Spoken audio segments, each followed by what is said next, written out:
Movie का start होता है हमें एक बहुत ही खूबसूरत वादी को दिखाते हुए और यहीं बैकग्राउंड में एक आवाज हमें जापान के बनने की स्टोरी बता रही है। उसने बहुत से लोगों से सुना था कि यहाँ के डीटी को इस पानी में से एक तलवार मिली थी जिसके अंदर से निकलने वाले कतरे जब पानी में गिरे तो जापान आइलैंड बना, पर वो इन सब बातों को नहीं मानता था। उसके अकॉर्डिंग जापान उन लोगों की वजह से है जो बहादुर लोग किसी भी वक्त अपने आप को इस जमीन के लिए सेक्रीफाइस कर सकते हैं। अब हम एक जापानीज आदमी को फील्ड्स में बैठा हुआ देखते हैं। वो इस पोजीशन में बैठा हुआ था जैसे योगा कर रहा हो और उसके वीएंस में एक जापानीज आदमी शेर से मुकाबला कर रहा था। ये सब देखते हुए उसकी आंखें बंद थी और फिर अचानक वो गुस्से में अपनी आंखें खोल लेता है। मूवी का सीन यहीं से कट होता है और हमें अमेरिका में एक आदमी को दिखाया जाता है। उसके पीछे से आने वाली आवाजें बता रही थी कि वो एक बहादुर सोल्जर था जिसका नाम कैप्टन नेथन बताया गया है, जो यहाँ सब लोगों को अपनी जीत की कहानी सुनाने वाला था। बाहर से उसे बुलाया जा रहा था, सब उसका इंतजार कर रहे थे, पर वो अपने आप में खोए हुए अंदाज में चेयर पर बैठा हुआ बियर पीने में बिजी था। अब नेथन के बारे में बताने वाला आदमी उसके पास आता है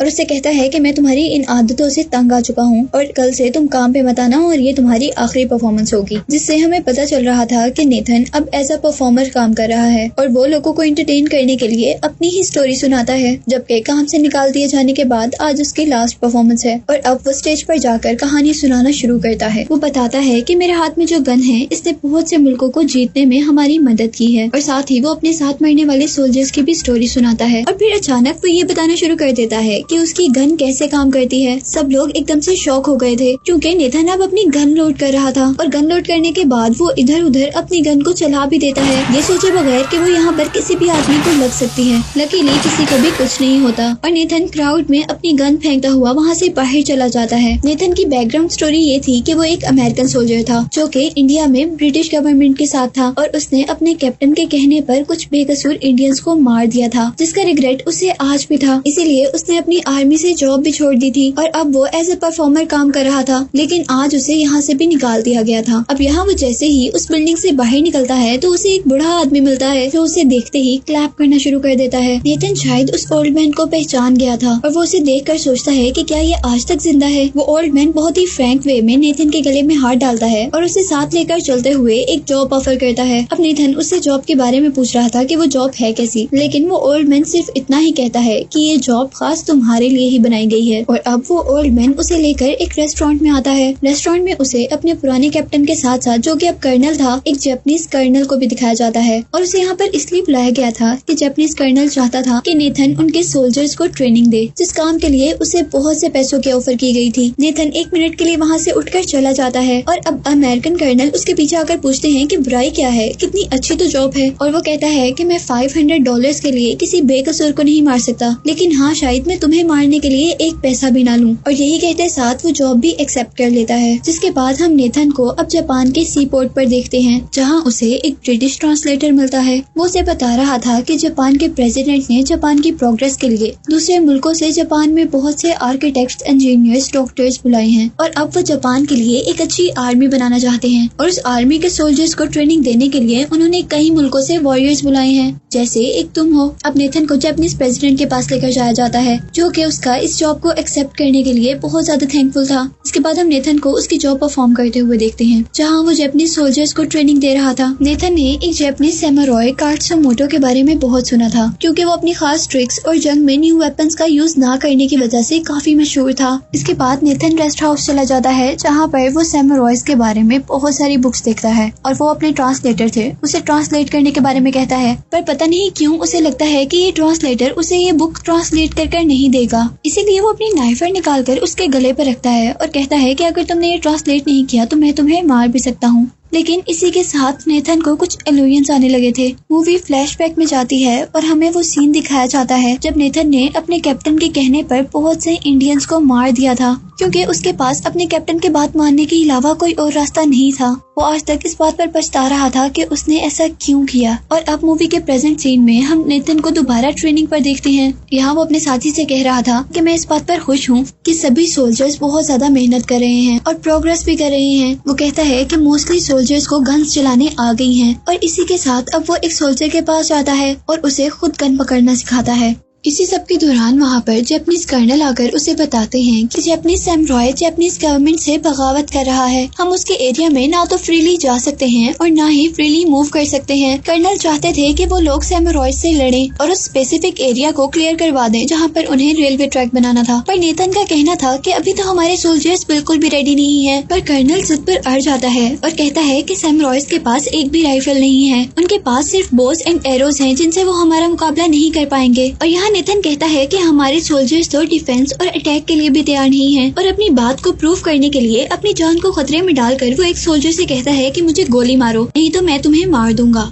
और जब वो सोल्जर उसकी बात नहीं मानता तो नेथन उसकी कैप को शूट करता है, जिससे वो डरकर गोली तो चलाता है पर वो गोली नेथन को नहीं लग पाती। और अब नेथन कर्नल से कहता है कि आप देख सकते हैं कि हमारे सोल्जर्स कितने तैयार हैं। कर्नल उसकी एक बात नहीं मानता। कर्नल अब उनको हुक्म देता है कि हम हर हाल में काटसुमोटो से सुबह 6 बजे लड़ने जाएंगे। और अब वो कुछ लोगों को ट्रेन करके आगे बढ़ते हैं। नेथन अपने सोल्जर से राइफल तैयार करने के लिए कहता है। वो लोग कांपते हाथों के साथ राइफल पकड़े हुए थे और बहुत से लोग तो ये भी नहीं जानते थे कि उन्हें इस वक्त करना क्या चाहिए। और तभी सामने से सैमुराइज ने वहाँ पर अटैक कर दिया था। वो लोग अपनी राइफल से उन पर अटैक करते हैं, जिनसे काफी सैमुराइज तो मर जाते हैं। पर अभी उस सवार बहुत से सैमुराइज ने अपने बोस एंड एरो से उन पर अटैक कर दिया था। यहाँ काफी सारे सोल्जर्स तो भाग गए थे और सैमुराइज अब उनकी तरफ आगे बढ़ रहे थे। यहाँ एक बहुत बुरी जंग शुरू हो गई थी और ऐसा लग रहा था कि ये न्यू मॉडर्न राइफल्स इन सैमुराइज के आगे कुछ भी नहीं है। यहाँ नेथन के साथ तो सारे सोल्जर्स भाग गए थे, पर नेथन और उसका साथी सैमुराइज की तलवारों से लड़ रहे थे। और तभी एक सैमुराई नेथन के साथी को मार देता है, लेकिन नेथन हार नहीं मानता और वो घोड़े पर सवार सैमुराई से लड़ता रहता है। और अचानक डिस्ट्रैक्ट होने पर वो घोड़े से गिर भी जाता है, पर हार वो अभी भी नहीं मानता और वो सारे सैमुराई से लड़ता रहता है। सैमुराइज का लीडर ये देखकर बहुत ज्यादा हैरान था कि वो अभी तक इन सैमुराई से लड़ रहा था, जबकि उन सैमुराइज में से एक बड़ा सैमुराई नेथन को मारने के लिए आया था। लेकिन इससे पहले कि वो नेथन को मार पाता, नेथन वहाँ पड़े हुए स्पेयर से उसे पहले ही मार देता है, जिसे देखकर अब उसके इर्द गिर्द खड़े हुए सैमुराइज उसको मारने वाले थे। पर काटसुमोटो उन्हें रोक देता है और अपने साथ उसे जिंदा ले जाने को कहते हैं। गांव आने पर काटसुमोटो से उसका एक साथी पूछता है कि आपने नेथन को जिंदा क्यों छोड़ दिया और हमें यहाँ क्यों ले आए हैं। और तब काटसुमोटो कहता है कि हमें आगे बहुत से लड़ाइयाँ लड़नी है और इस काम के लिए हमें अपने बहादुर दुश्मन से कुछ सीखना चाहिए। यहाँ काटसुमोटो बेहोश नेथन की बुक देखता है, जबकि हमें दिखाया जाता है कि एक लेडी नेथन का इलाज कर रही है। और कुछ दिन बाद नेथन बिल्कुल ठीक हो जाता है और वो अपने रूम से बाहर निकलकर देखता है कि किस तरह ये सैमुराइज बगैर हथियारों के ट्रेनिंग ले रहे हैं और किस तरह वो एक पंचुअल लाइफ गुजार रहे हैं। और अब नेथन को काटसुमोटो के पास लेकर जाया जाता है, जो कि एक टेंपल में था। जहाँ उनकी इन बातों के दौरान नेथन पूछता है, जंग के दौरान वो रेड सूट में कौन था जो मुझे मारने के लिए बड़ा था, और अब जो लड़की मेरा इलाज कर रही थी वो कौन है। और अब काटसुमोटो बताता है कि वो लड़की जो तुम्हारा इलाज कर रही है वो मेरी बहन है, जबकि जंग के दौरान तुमने उसी के हस्बैंड को मारा था। वो अपने आप से सवाल करता है कि मैंने उसके हस्बैंड को मार दिया और वो फिर भी मेरा ख्याल रख रही है और इवन उसे खाना भी खिलाती है। अब कुछ देर बाद वो दोबारा टेंपल में जाता है और काटसुमोटो से पूछता है कि तुम मुझसे क्या चाहते हो, और वो उसे सब सच कहता है कि वो जानना चाहता है कि उसके दुश्मन कैसे लड़ते हैं, उनके दुश्मनों को लड़ना कैसे सिखाया जाता है। वो उससे पूछता है कि जब तुमने इंडिया पर कब्जा किया था तो क्या तुम उस वक्त कैप्टन थे, और वो कहता है कि हाँ, मैं मिडिल रैंक कैप्टन था। ये सब बताने के बाद नेथन वहाँ से चला जाता है। वक्त गुजरता रहता है। नेथन यहाँ रहकर बहुत कुछ सीखता है। यहाँ पर नेथन को डिसिप्लिन कर्टेसी का असल मतलब पता चला था। वो देखता है कि लोग कैसे एक दूसरे की मदद करते हैं और कैसे वो लोग मिलकर ट्रेनिंग करते हैं। और यहाँ पर उसने सैमुराई का मतलब भी सीखा था, जिसका मतलब था खिदमत करना, जो कि वो सच में बहुत अच्छे से जानते थे।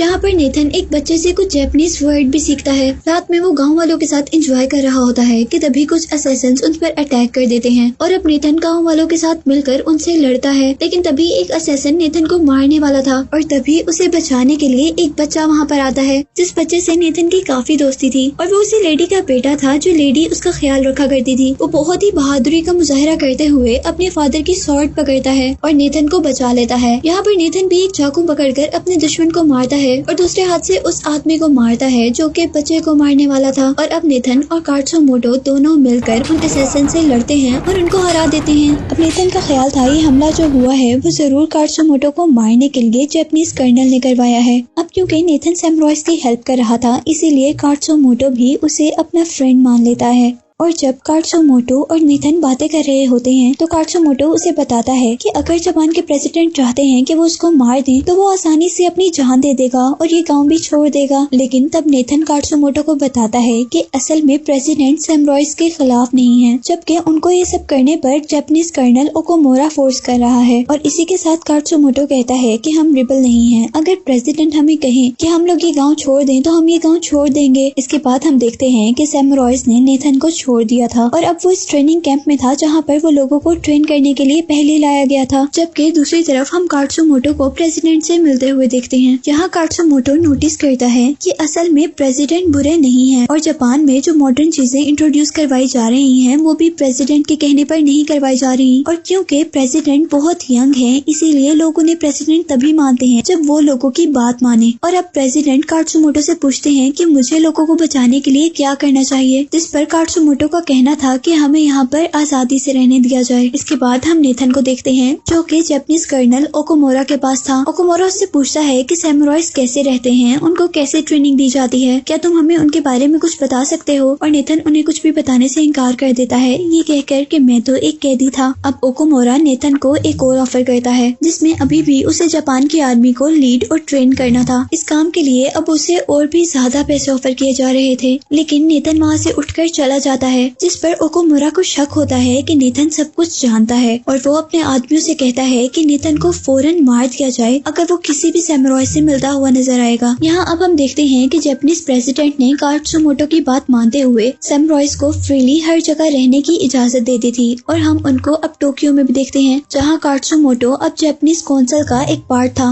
अब जैसे ही कात्सुमोटो मीटिंग रूम में आता है तो ओकोमोरा उससे तलवार बाहर रखने को कहता है और साथ ये भी कहता है कि अब तलवार को अपने साथ रखना अलाउ नहीं है। पर कात्सुमोटो उसकी बात मानने से मना कर देता है। वो कहता है कि जब तक मुझे प्रेसिडेंट नहीं कहेंगे मैं ये तलवार नहीं रखूंगा। लेकिन प्रेसिडेंट भी यहाँ कुछ नहीं बोलते और ओकोमोरा प्रेसिडेंट की तरफ से कात्सुमोटो को अरेस्ट करवा देता है। और अब हम कात्सुमोटो को एक न्यू रूम में देखते हैं जहाँ उसे एक आदमी नाइफ देता है और उसे अपने आप को मारने के लिए कहता है क्योंकि ये उसे सजा दी गई थी। जबकि नेथन अब अपना कॉन्ट्रैक्ट पूरा होने पर जापान को छोड़कर जा रहा था, लेकिन बाहर निकलते ही एक मिस्टीरियस आदमी उस पर अटैक कर देता है और नेथन उससे किसी सैमुराई की तरह अपना डिफेंस करता है। ये सब करने के बाद उसे खुद भी फील हुआ था कि वो एक सैमुराई बन गया है। अब यहाँ हम देखते हैं कि नेथन कात्सुमोटो को बचाने के लिए आता है और उसके पास आने पर उसे कहता है कि हमें यहाँ से चलना होगा। वो लोग जल्दी से वहाँ से बाहर निकलते हैं पर वहाँ से भागते हुए कुछ लोग उनको देख लेते हैं और उन पर अटैक कर देते हैं। सारे तो वहाँ से बच निकलने में कामयाब हो जाते हैं पर कात्सुमोटो का बेटा वहाँ पर फायर लगने से बेहोश हो गया था। नेथन उसे बचाने की कोशिश करता है लेकिन वो बहुत बुरी हालत में था और अपने बेटे को इस हालत में देखते ही कात्सुमोटो की आंखों में आंसू आ गए थे। जहाँ कात्सुमोटो का बेटा उसे मरते हुए कहता है कि आपको जाना चाहिए और आप जिस काम के लिए बने हैं आपको अपना मकसद पूरा करना है। और अब कात्सुमोटो अपने बेटे को वहीं पर छोड़कर चला जाता है। सारे सैमुराइज वापस अपने गाँव आ गए थे और नेथन के साथ साथ वो सब लोग जानते थे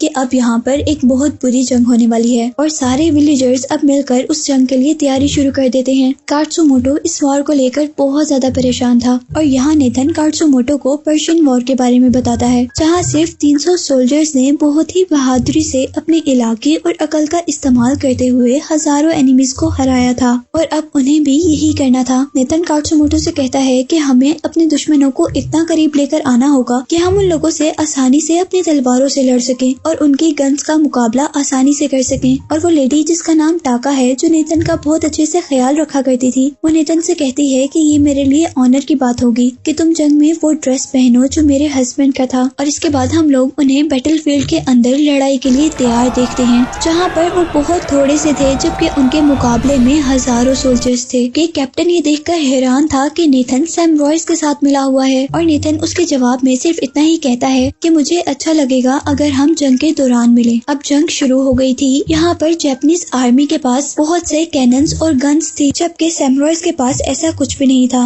जापानीज आर्मी सैमुराइज पर अपने कैनन से अटैक करती है और सैमुराइज उससे बचने के लिए वहाँ से दूर भाग जाते हैं। असल में ये भी उनके प्लान का एक पार्ट था ताकि वो जापानीज सोल्जर्स को अपने करीब ले आए और उनके प्लान के अकॉर्डिंग जापानीज सोल्जर भी उन्हें मारने के लिए आगे बढ़ते हैं जहाँ वो देखते हैं कि सैमुराइज एक शील्ड के पीछे छुपे हुए थे। जापानीज सोल्जर उन पर अपनी गन से अटैक करते हैं। और यहाँ अब नेथन सैम रॉयस से कहता है कि हम तब अटैक करेंगे जब वो अपनी राइफल्स लोड करना शुरू करेंगे। और वो लोग ऐसा ही करते हैं। जैसे ही उनकी राइफल लोडिंग का टाइम आता है तो सैम रॉयस उन पर अटैक कर देते हैं। और यहाँ अब हर तरफ खून ही खून हो गया था और सैम रॉयस बहुत अच्छे से लड़ रहे थे। यहाँ क्योंकि जापानीज आर्मी बहुत ज्यादा थी और सैम रॉयस बहुत थोड़े, इसीलिए जापानीज आर्मी के मुकाबले अब वो लोग सिर्फ कुछ ही रह गए थे। वो लोग अपने आखिरी दम तक लड़ने का डिसाइड करते हैं। और अब जंग के आखिर में कात्सुमोटो बहुत बुरी तरह जख्मी हो गया था। वो ये जंग हारने वाला था। यहाँ कात्सुमोटो को हार देकर जापानीज कैप्टन भी सबको फायरिंग रोकने का कहता है, जबकि कात्सुमोटो अपनी रस्म के अकॉर्डिंग नेथन के हाथ से अपनी ही स्वॉर्ड से अपने आप को मार देता है। ये सैम रॉयस का कस्टम था कि अगर कोई सैम रॉय जंग हारने वाला होता तो या तो वो खुद अपने आप को मार देता या सैम रॉय से ही अपने आप को मरवा लेता था। और यहाँ कात्सुमोटो ने अपने आप को नेथन से मरवाया था, जबकि मरते हुए उसकी आंखों में अपने गांव का स्प्रिंग का खूबसूरत मंजर था। सारे जापानीज सोल्जर भी कात्सुमोटो की डेथ पर रिस्पेक्ट में नीचे बैठ जाते हैं। अब यहाँ मूवी के लास्ट में हम देखते हैं कि अमेरिका जाने से पहले नेथन जापानीज प्रेसिडेंट के पास आता है और वो प्रेसिडेंट को कात्सुमोटो की स्वॉर्ड पेश करता है। लेकिन यहाँ ओकोमोरा प्रेसिडेंट को कहता है कि आप ये नहीं ले सकते क्योंकि नेथन एक दुश्मन है और आप दुश्मन के हाथ से कुछ भी नहीं ले सकते। जबकि नेथन प्रेसिडेंट को कात्सुमोटो की वो बात बताता है जब उसने कहा था कि अगर प्रेसिडेंट चाहेंगे तो वो अपनी जान भी दे सकता है। और अब प्रेसिडेंट को भी समझ आ गया था कि असल में ओकोमोरा वो इंसान है जो अपने बिजनेस को बढ़ाने के लिए उसे यूज कर रहा है। असल में जापान को मॉडर्न टेक्नोलॉजीज के साथ साथ अपने कस्टम्स की भी जरूरत थी और वो यहाँ पर कात्सुमोटो की स्वॉर्ड को एक्सेप्ट कर लेता है। और अब यहाँ पर वो अमेरिकन से किया गया वेपन्स का कॉन्ट्रैक्ट भी कैंसिल कर देता है और ओकोमोरा को वो अपनी बेवकूफियां बंद करने के लिए कहता है। और स्टोरी अब इस नरेशन के साथ एंड होती है कि नेथन के साथ क्या हुआ होगा। कुछ का कहना था कि वो अपनी जख्मों की वजह से मर गया होगा, जबकि कुछ के मुताबिक वो अमेरिका वापस चला गया होगा। लेकिन कुछ लोग ये नहीं जानते थे कि असल में वो सैम रॉयस के गांव चला गया था जहां पर वो हमेशा के लिए टाका से मिल गया था। और इसी के साथ ये एक्सप्लेनेशन यहीं पर एंड हो जाती है।